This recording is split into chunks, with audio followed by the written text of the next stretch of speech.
অর্থাৎ গতকালকে যখন আমাদের ডিম মারা হয়েছে, ময়লা পানি নিক্ষেপ করা হয়েছে, আজকে যখন এখানে এসেছি অভিভাবকদের সাথে কথা বলেছি, বলছে লিফলেট দেওয়া লাগবে না ভাইয়া, আমরা অলরেডি শাপলাগুলিতে ভোট দিব, আপনার কিছু বলা প্রয়োজন নেই। অর্থাৎ মানুষ নিজ থেকে বলতেছে। এবং আজকে স্পেকট্রাম যারা এখানে টিচার্স, অনেক টিচার্স আছে, ওনাদের সাথেও কথা হয়েছে এবং ওনারাও পরিবর্তনের একটা স্বপ্ন দেখেন এবং সব ফ্যামিলির সাথে ওনারা যখন কথা বলেছেন সবাই একটা নতুন বাংলাদেশ দেখতে চায়। এটা হলো পায়ে পড়ে ঝগড়া করা টাইপের, যখন কেউ খেলায় হেরে যায় তখন হলে একটু পায়ে পড়ে ঝগড়া করার চেষ্টা করে।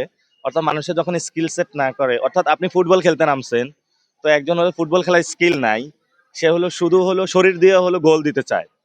তো তখন যখন তার এটা পারে না, সে হলো ধাক্কাধাক্কি শুরু করে, পায়ে পেয়ে ঝগড়া বাঁধানোর চেষ্টা করে। অর্থাৎ পারে বলবে যে আমি ফাউল, আমাকে ফাউল করা হয়েছে, এটা বলে আর কি। এই ধরনের আহ, আহ, যে এটার কি বলে, কচ্ছপের যে কান্না আছে সেটা করার জন্য তারা চেষ্টা করছে। কিন্তু আমরা বলবো যে আমরা তাদের কোনো উস্কানিতে পা দিব না। আমরা সবসময় এটা থাকবো যে আমরা শান্তিপূর্ণ ভাবে থাকবো এবং 12 তারিখ পর্যন্ত আমরা যাতে সুষ্ঠু একটা ইলেকশনে পৌঁছে যেতে পারি সেই ব্যবস্থার মধ্যে আমরা আমাদের কার্যক্রম চালিয়ে যাব।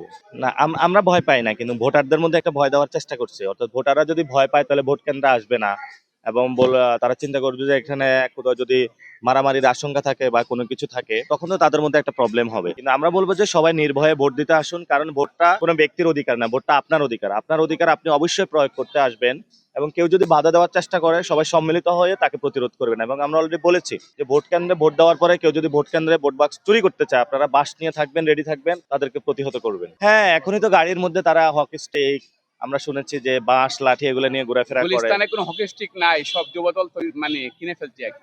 সবকিছু বিক্রি হয়ে গেছে যুবদল। আমরা বলবো যে আমরা শান্তিপূর্ণভাবে, অহিংসপূর্ণভাবে এই ভোটে অংশগ্রহণ করব। আর এখানে একজন গ্যাংস্টার, মানে এটা বাংলাদেশের কেমন কালচার, একজন গ্যাংস্টারও ইলেকশন করে। একজন গ্যাংস্টার যদি উনি থাকবে, ওনার থাকার কথা জেলে, দুর্নীতির দায়ে, সন্ত্রাসী চাঁদাবাজির দায়ে, বরঞ্চ তাকে দলীয় প্লেসমেন্ট অনেক উপরে উঠানো হয়েছে। তারপরে হলো আপনার আবার সংসদ নির্বাচনে করতেছে, আবার দিব্যি হলো মানুষের মধ্যে ঘুরে বেড়াচ্ছে, মসজিদে গিয়ে আবার ফোর্স করে মানুষের থেকে সালাম আদায় করতেছে। তো আমাদের সমাজটা আসলে নষ্টের দিকে যাচ্ছে। যদি ভালো সমাজের দিকে যেত তাহলে হয়তো এই ধরনের মানুষ সমাজে জায়গা পেত না, যারা হলো ভারসাম্যহীন কথা বলে, মারামারিটার মাধ্যমে নতুন কিছু তৈরি করতে চায়। এটা পরিবর্তন হয়ে গিয়েছে, পাশে এই যে গণ অভ্যুত্থান হয়েছে, গণ অভ্যুত্থানের পরে এটা পরিবর্তন হয়ে গিয়েছে।